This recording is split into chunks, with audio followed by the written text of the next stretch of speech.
नमस्कार अमरावती. अमरावतीच्या शैक्षणिक वर्तुळात मोठी खळबळ उडवणारी बातमी आहे.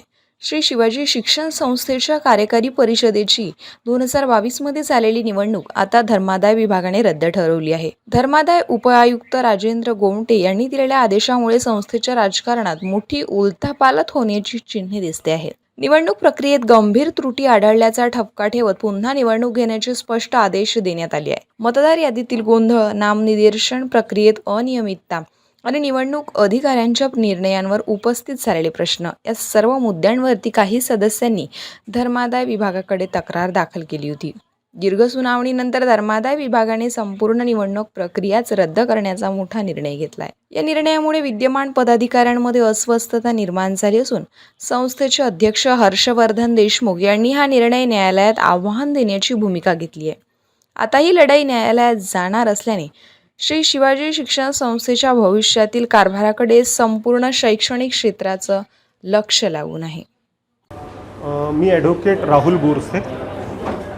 या बदल अर्जामध्ये जे हरकतदार होते त्यांच्यातर्फे माननीय धर्मादाय उपआयुक्त अमरावती यांच्याकडील बदल अर्जात मी हरकतदारांचे प्रतिनिधित्व केलेले.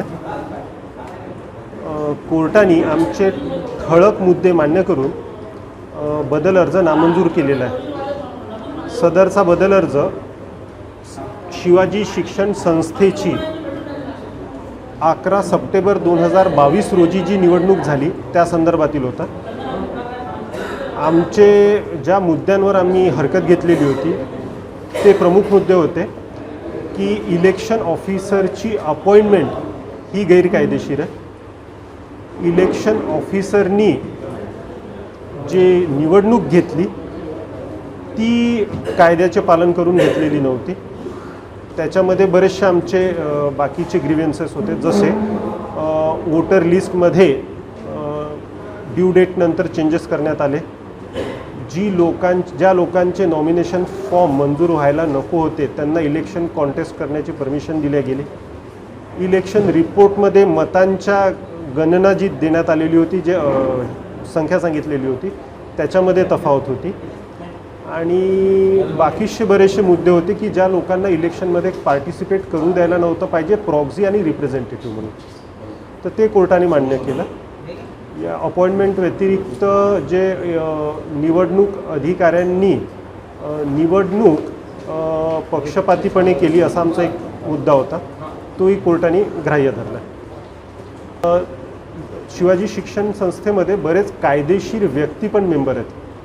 तर आमचं म्हणणं होतं त्या व्यक्तींच्या अनुषंगाने त्या कायदेशीर व्यक्तीचे जे जर समजा कॉपरेटिव्ह सोसायटी असेल तर डायरेक्टर, कंपनी असेल तर त्यांचे डायरेक्टर्स, चॅरिटेबल सोसायटी किंवा ट्रस्ट असेल तर त्यांचे ट्रस्टी, फर्म असेल तर त्यांचे पार्टनर, फक्त यांनाच त्याच्यामध्ये पार्टिसिपेट करण्याचा अधिकार आहे.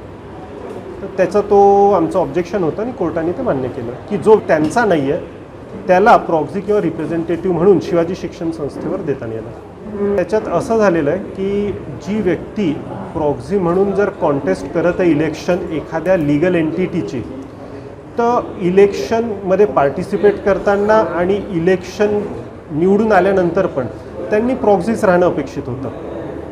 पण हळूहळू असं झालं की इलेक्शन ऑफिसर्सच्या रिपोर्टमध्ये त्यांचं वैयक्तिकरित्या त्यांना निवडून आल्याचे जाहीर केले.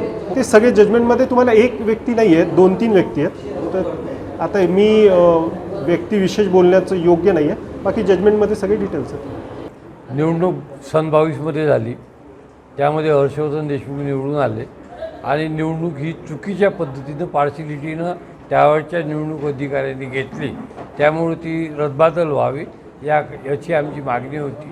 ती मान्य झाली आणि जे कंपनीतून प्रतिनिधी येतात ते प्रतिनिधी चुकीच्या पद्धतीने येतात, त्या ट्रस्टचे मेंबर नसतानासुद्धा येतात, ते येऊ नये, त्या ट्रस्टचे मेंबर आले तर चालेल, ही आमची मागणी होती. ती सुद्धा मान्य झाला. ते मान्य केलं त्यांनी की हे कोणीही तिथून प्रतिनिधी येऊन निवडणूक लढू शकत नाही, त्याला त्या कंपनीचा मेंबर असला पाहिजे, हे मान्य केलं. आणि चेंज रिपोर्ट पूर्णतः त्यांनी रद्द केला, म्हणजे निवडणूक अधिकाऱ्यांनी जो निर्णय घेतले त्या वेळेत ते चुकीचे घेतले, एकतर्फी घेतले. त्याच्यामुळे त्यांनी तो चेंज रिपोर्ट रद्द केला पूर्ण.